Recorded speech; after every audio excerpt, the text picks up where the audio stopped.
பிரியமானவர்களே, எப்படி இருக்கீங்க? சந்தோஷமாக இருக்கீங்களா? நிச்சயமாகவே நீங்கள் சந்தோஷமாக, மகிழ்ச்சியாக, ஆசீர்வாதமாக, விடுதலையாக இருக்க வேண்டும் என்று சொல்லி ஆண்டவருக்குள்ளே உங்களை வாழ்த்துகின்றேன்.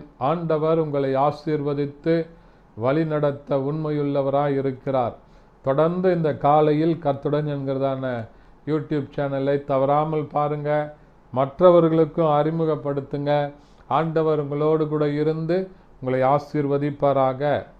இந்த நாளின் தியானத்திற்கு என்று சொல்லி நாம் தெரிந்து கொள்ளப்பட்ட வேத பகுதி யாக்கோபு எழுதின நிருபம் 1ஆம் அதிகாரம் அதனுடைய 12வது வசனம் இப்படியா சொல்லுகிறது: சோதனைகளை சகிக்கிற மனுஷன் பாக்கியவான் என்று சொல்லி சொல்லுகிற அருமையான வார்த்தைகளை பார்க்கிறோம்.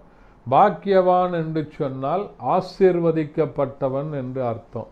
இருதயத்தில் சுத்தம் உள்ளவர்கள் பாக்கியவான்கள், அவர்கள் தேவனுடைய ராஜ்யத்தை சுதந்தரிப்பார்கள் அப்படின்னு சொல்லி வசனம் சொல்லுகிறது. சமாதானம் பண்ணுகிறவர்கள் பாக்கியவான்கள். இப்படி அநேக பாக்கியவான்கள் வேதத்தில் இருக்கிறார்கள். அதே போல சோதனைகளை சகிக்கிற மனுஷனை ஆண்டவர் பாக்கியவான் என்று சொல்லுகிறார். ஏனென்று சொன்னால், சோதனைகள் வரும்போது, நம்முடைய வாழ்க்கையில் உபத்திரவங்கள் வரும்போது, வேதனைகள் வரும்போது அவைகளை சகித்து கொள்ளக்கூடிய பலத்தை ஆண்டவர் நமக்கு தருகிறார். எப்படி சோதனைகளை நீங்களும் நானும் சகிக்க முடியும் என்று சொன்னால், ஆண்டவருடைய சமூகத்தில் சென்று நம்ம ஜெபிக்கும் போது ஆண்டவர் விசுவாசத்தை தருகிறார்.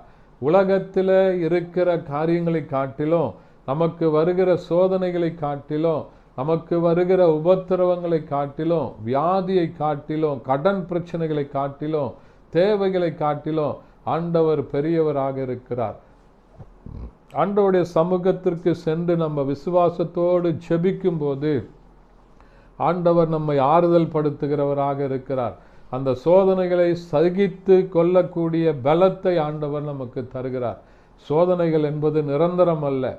அவைகளை நம்ம சகித்து, அவைகளை ஜெயித்து, ஆண்டவரோடு கூட வாழ்ந்து விசுவாசத்தில் நம்ம சோதனைகளை ஜெயிக்கும் போது ஆண்டவர் அதன் பிறகு ஒரு பெரிய ஆசீர்வாதத்தை, ஒரு பெரிய மகிமையை, ஒரு பெரிய விடுதலையை தருவதற்கு ஆண்டவர் உண்மையுள்ளவராக இருக்கிறார். ஒருவேளை வேதத்தில் நம்ம வாசித்து பார்ப்போம் என்று சொன்னால், எல்லா பரிசுத்தவான்களுடைய வாழ்க்கையில் ஆண்டவர் சோதனைகளை கொடுத்தார். சோதனைகளை கொடுத்தது மாத்திரமல்ல, அதில் இருந்து அவர்களை பாதுகாக்கவும் ஆண்டவர் உண்மையுள்ளவராக இருந்தார். ஆண்டவர் நம்ம டெஸ்ட் பண்ணி பார்ப்பார். சோதனைகள் வரும்போது என்னுடைய மகன் எப்படி இருக்கிறான்? ஏக சுதன், ஒரே ஒரு பையன், 100 வயதில் பிறந்த பையனை ஆண்டவர் சொல்கிறார், எனக்கு பலியிடுவாயாக, மோரியா மலைக்கு கொண்டு வந்தார். அதிகாலையிலே எழுந்து ஆபிரகாம் போன போது கர்த்தர் ஆபிரகாமை கைவிடலை. சோதனைகளில் ஆண்டவருக்கு நம்ம உறுதியாக நிற்கும்போது அந்த சோதனைகளை ஜெயிக்கிற பலத்தை ஆண்டவர் தருகிறார். சோதனைக்கு பின்பு பாக்கியவான்களாக ஆண்டவர் உங்களை மாற்றுகிறார்.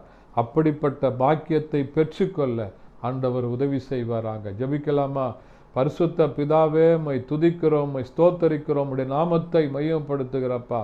சோதனைகளை சகிக்கிற மனுஷன் பாக்கியவான் என்கிறதான வசனத்தின்படி அப்படிப்பட்ட பாக்கியத்தை தருவீராக. இயேசுவின் நாமத்தில் பிதாவே, ஆமென். தேங்க்யூ. God bless you.